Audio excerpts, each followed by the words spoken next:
Hello, hello, bonjour l'Afrique, bonjour le monde et bienvenue à cette autre séquence consacrée aux minutes de Ndedi qui pour aujourd'hui nous conduit tout droit du côté du Soudan, Soudan du Nord plus précisément, le Soudan qui a pour capitale Khartoum, à ne pas confondre avec le Soudan qui a pour capitale Djouba, chez Salva Kiir. Nanana.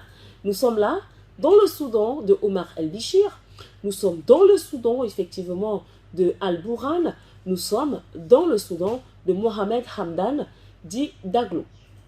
C'est connu de tous, depuis samedi 15 avril, il y a des affrontements qui ont pignon sur rue de ce côté-là, des affrontements entre les deux généraux qui hier se sont alliés pour mettre out du gouvernement soudanais Omar el-Béchir.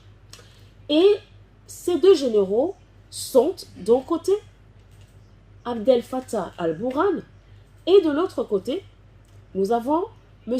Hamdan Daglo, plus connu sous le pseudo Hemedi.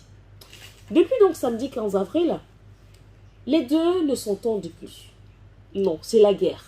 Une guerre qui s'est transformée carrément en une guérilla. Les deux frères, les deux amis d'hier, aujourd'hui, sont devenus les pires ennemis du Soudan. Comment en est-on arrivé là? Pourquoi en est-on arrivé là? Des questions qui jusqu'ici restent entre guillemets sans réponse. Parce que chacun y va à sa manière. Chacun essaye de tirer la couverture de son côté, comme les Camerounais ont coutume de le dire. Mais la vérité, c'est que il y a quand même des morts. Il y a des blessés. Il y a des déplacés. Et ce qui est faux dans cette vérité, c'est que des chiffres sont gonflés. Par qui? Par une certaine communauté dite internationale qui se fait un plaisir de gonfler les chiffres et de morts et des blessés et des déplacés. Et bizarrement, c'est cette même communauté dite internationale qui parle de convois humanitaires qui seraient bloqués par les affrontements. C'est la même communauté internationale qui nous fait savoir que l'aéroport est barricadé par les armées des deux belligérants. Mais paradoxalement, c'est la même communauté dite internationale qui fait des annonces selon lesquelles certains diplomates ou encore certaines missions diplomatiques sont en voie d'évacuer les leurs. Il y en a qui vont même plus loin et qui affirment même déjà avoir évacué les leurs. Je parle de certaines missions diplomatiques, je pense notamment aux États-Unis d'Amérique, je pense également à la France, qui avoue avoir commencé l'évacuation des citoyens et américains et des citoyens français. Sauf que de l'autre côté, il y a une autre mission diplomatique qui est celle de la Russie, qui nous fait savoir, rappelons que toutes ces missions diplomatiques sont présentes à Khartoum. Pour la Russie, par contre, la Russie nous fait savoir, compte tenu de la situation qui est délétère, car il est pratiquement impossible de prendre des vols du côté de l'aéroport Khartoum, qui serait donc pris en otage par des soldats soudanais.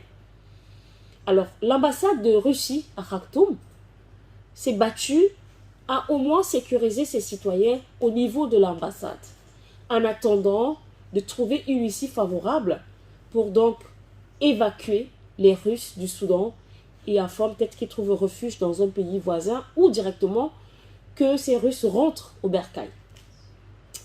Alors que de l'autre côté, les États-Unis, la France nous fait savoir que les évacuations ont commencé. Autre chose à noter et surtout à ne pas négliger. Il y a, j'ai envie de dire, une sorte de deal qui serait en train de se passer avec les chiffres. La question aujourd'hui, c'est pourquoi ce deal? Pourquoi gonfler les chiffres? Qu'est-ce qui se cache derrière ces chiffres qui sont gonflés?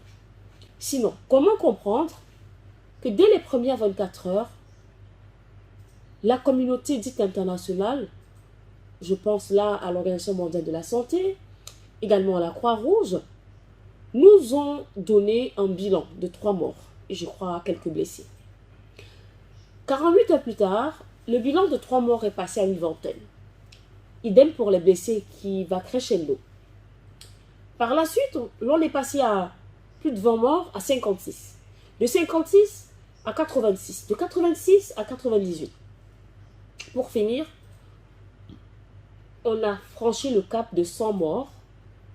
De camps parlent de 200, d'autres parlent de 300 morts. Lorsque nous disons de camps, c'est les États-Unis, c'est la France, c'est l'OMS, l'Organisation mondiale de la santé, c'est la Croix-Rouge.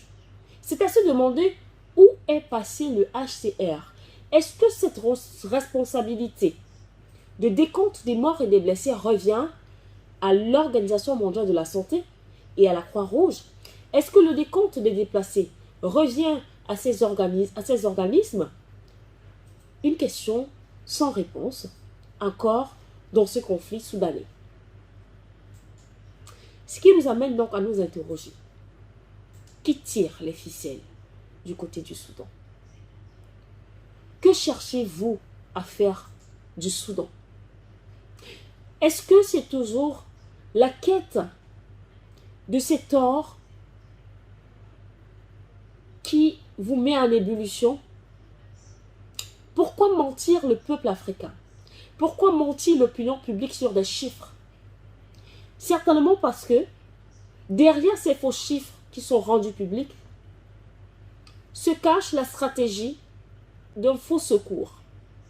Derrière ces chiffres qui sont gonflés se cache un plan de déstabilisation véritable qui est celui de venir en sauveur, mais des sauveurs qui auront dans leur gibecière des armes, des bombes et autres, et effectivement mettre le chaos final du côté du Soudan.